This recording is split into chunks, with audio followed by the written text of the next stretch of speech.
All right, so what I want to show you that I've already done is this morning I got the figs out of the freezer that we picked this summer, and I've let them thaw. They're almost all the way thawed. I'm going to let them sit here just a little while longer to finish thawing out. But it is too hot in the south to make preserves, so we like to do this when the weather gets cooler. This is approximately 6 pounds of figs that I've cut into quarters, as you can see. And for your 6 pounds of figs, you will need approximately 1.5 to 2 lemons. Juice your lemons, and you will also then use this handy dandy grater to get the zest off of these to put in there, which I will do in just a little bit. You will need, yours might not be quite so old-timey, but I found this at an antique shop, and here it is. I'm just going to go ahead and pour this lemon juice in. Make sure no seeds go in there. That wouldn't be enjoyable. And put this back in there. And then I'm going to go ahead and take my grater and get some of the zest off of these lemons.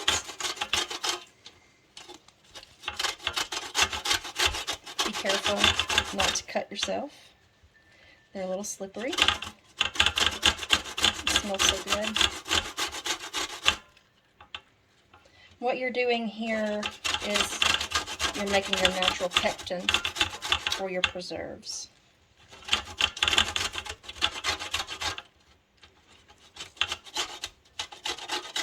Alright, so I've added the zest from the peels from the 3, which is 1 whole lemon and a half. I have a tendency not to do the other half because sometimes I think it makes it taste a little too lemony, and I'm just not a fan. Alright, so next I'm going to add my vanilla, and then I'm going to add my sugar, and I'm going to put these in the pressure cooker and cook them for about 3 to 4 minutes just to get them nice and soft. It just avoids an extra step on the stove that takes a really long time. Obviously you can cook these on the stove. Take you about 2.5 to 3 hours to cook this many to get them to the right consistency. And then once these come out of the pressure cooker, they'll be nice and soft, and I'll probably take my immersion blender and squish them up a little bit more, transfer them to another pot on the stove, and we'll start over, pick up there, and show you what you need to do to put these in the jars and get them all sealed up so you can enjoy them for the rest of the year. Just to let you guys know, I have selected 6 minutes for my figs to cook. Yes, I know I'm going to have to cook them down a little more on the stove when everything's done, but this just really speeds up the process. It is not safe to can inside one of these electric pressure cookers. If you have an Instapot, whatever variety of pressure cooker like this you can use to speed up preserves. All right, my pressure cooker appears to have died. It's been a really long time since I've used it, and I'm not surprised because it's not really one of my favorite appliances. Anyway, back to the trusty old stove. So I'm cooking down the figs, the sugar, the lemon juice with the zest, and the vanilla, and it's going to take a while. So I just come and stir it every so often, check it out, adjust the temperature, and probably once it gets to about half this consistency, as you see there is still a lot of liquid left here, then it will be ready for prepping to get into the jars, and we'll show you how to do all of that as soon as this stuff is ready.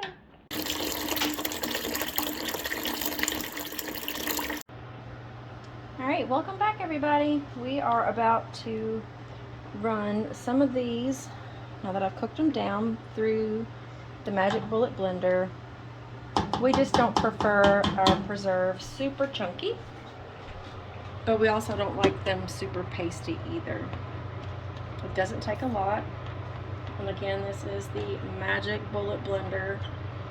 It works really good if you're running off grid because it doesn't take a lot of electricity. And that's really about all you need. Alright, so I've got some jars in here to get hot so that we can process. I'm just going to let them stay in this boiling water for a little bit. And we will link you guys to some approved canning methods. I'm not going to touch this, but my pot here has been boiling for a while. And my preserves over here are going crazy as I'm heating them back up now that I have run them through the blender. As you can still see, there are some nice sized chunks, And it's really just a personal preference with how much you would like to run them through.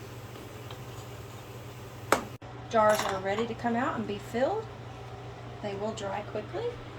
Always make sure you have something to handle these with. Please, we don't want you to burn yourself. And these little handy dandy things here.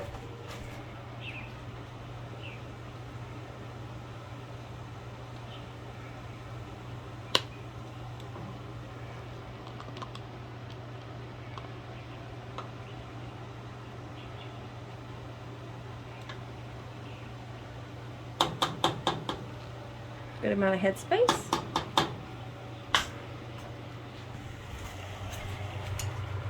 And this is some really, really hot boiling water that I just put in there.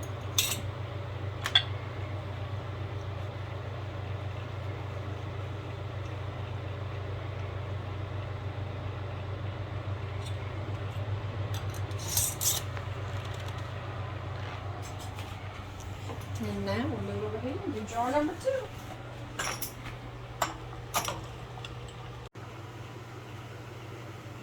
Ooh, be careful, they're hot.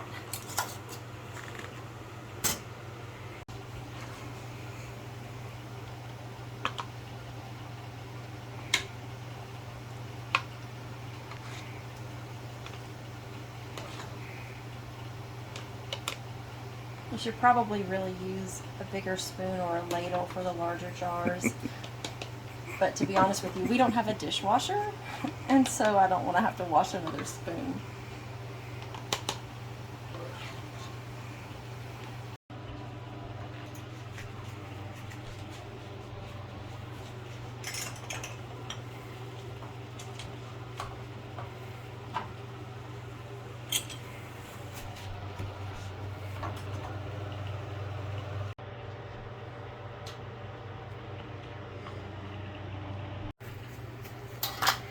Alright, so in they go. And just a minute ago we put all of these jars, and then we had another one which was a pint jar, and the jar busted. So that is not uncommon.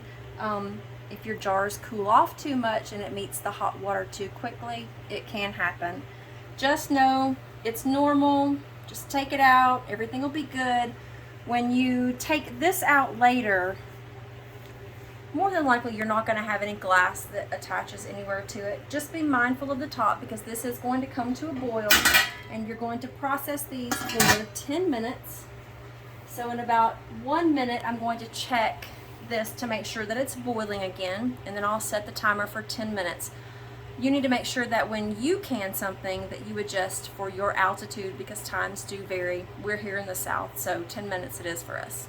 And to talk a little bit more about canning jars, sometimes a jar can have a superficial crack in it that you just are unaware of, and that can also cause it to rupture when in the hot water.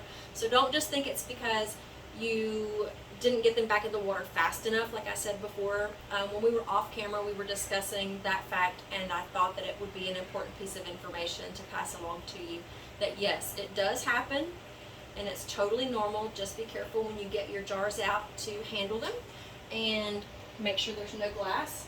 We're going to pick this lid up and make sure that everything is nice and hot and boiling, which it is. So 10 minutes on the process. Alright everybody, these are very important so you don't burn yourself. Steam hurts and it burns you so badly. So there they go. They've been in there for 10 minutes. Get ready to take them out. I'm going to go ahead and cut this eye off. And again, please be careful taking these out.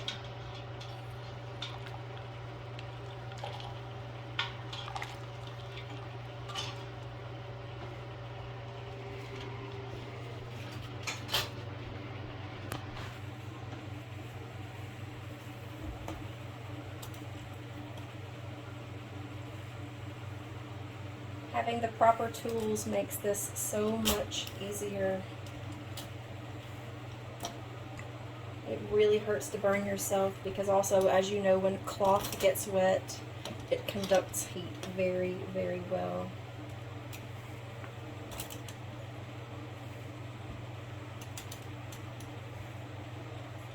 I'm going to come back in just a minute. I'm going to gently blot, first ping.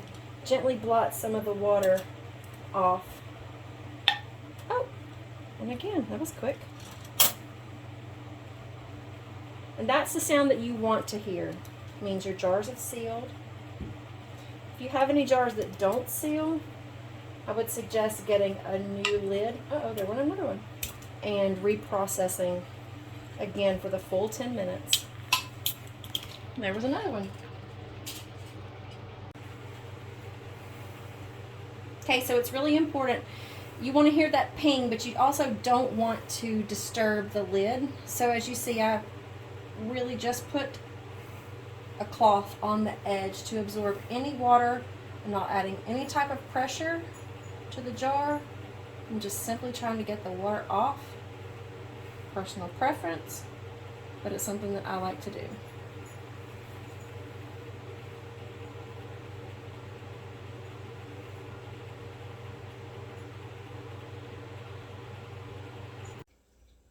Alright, so I rearranged these jars very gently and very carefully. You should let these jars sit for 24 hours until they completely cool off. This recipe I used 6 pounds of figs, 1.5 lemons squeezed, plus the zest. I used 3 cups of sugar and 2 tablespoons of vanilla. We will let you know how these are tomorrow in the morning with some homemade biscuits. Good morning, everybody. I'm about to make homemade biscuits. I'll list the recipe down below for you, but these are the easiest biscuits you will ever make. So I've already whisked up my flour, baking powder, baking soda, salt, sugar here, and then I've got my extra to go on my workspace. I just like to use a sifter. I think it makes it nicer. Well, 1 cup of buttermilk, and I put it in the freezer for a little while because I'm going to add this butter, which I put in the microwave, and you'll see why in just a second.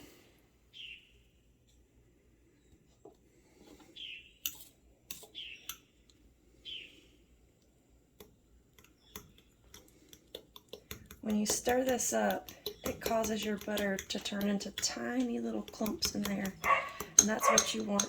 Good morning, puppies, so that you can have delicious, buttery, moist biscuits. So that's exactly what it should look like. And you can whisk it with your fork a few more seconds if you want to try to break the pieces up. Okay. I've already whisked all of my ingredients together here. I'm going to pour all of this in here.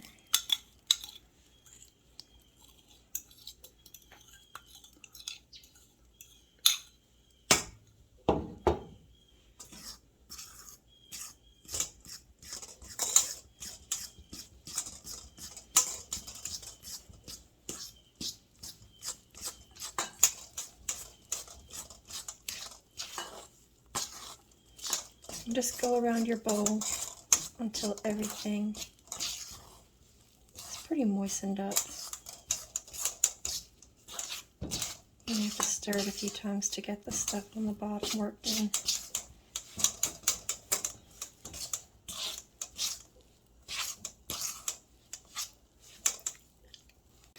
So it's time to take your dough out of the bowl, and yes, it's going to be kind of clumpy and weird and fall apart, and it's really going to stick to your fingers. As you see down here in the bottom, there's still some loose, so I'm just going to try to work it into this last little clump here.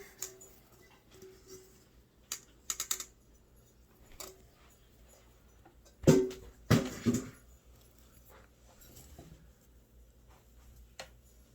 to get what's on my fingers off as best I can.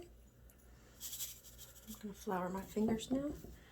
You just take your dough, press it out, you fold it.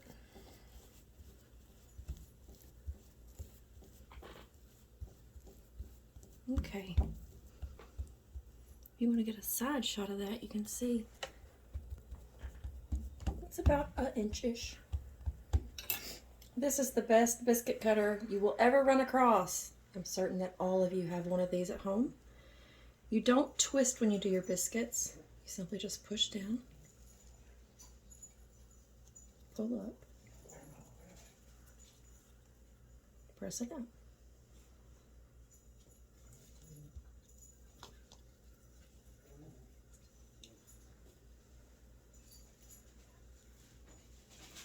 And my Aunt Pat taught me this trick. If you don't have a biscuit cutter, this is the next best thing to use because it's the perfect size biscuit.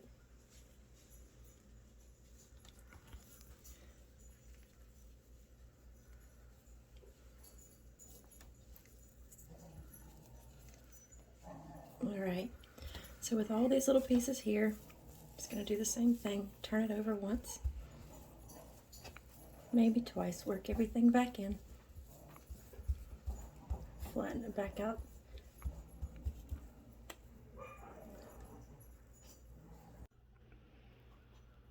So I like to bake my biscuits in a cast iron skillet. I've melted a little bit of butter in the bottom.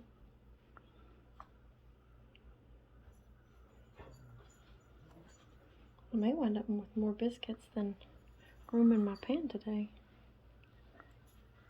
Looks like I got 3 spare biscuits, but I'm going to find something to bake those in separately. So we decided not to cook these 3 biscuits. So we're just going to put them in the freezer. Wrapped them up in a little bit of wax paper here. I'm going to put them in a Ziploc bag. Just pull them out and bake them from frozen. Tastes just the same. Alright, biscuits go in the oven at 450 for 8 to 18 minutes. Check them at 8 minutes. And if they're not quite ready, add 2 minutes.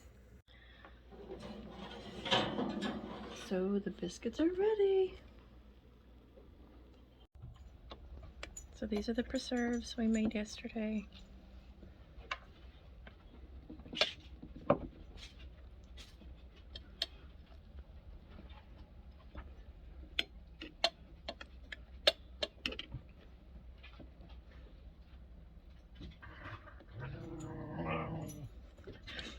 The dogs are angry because they want to bite too. Alright, it looks pretty good.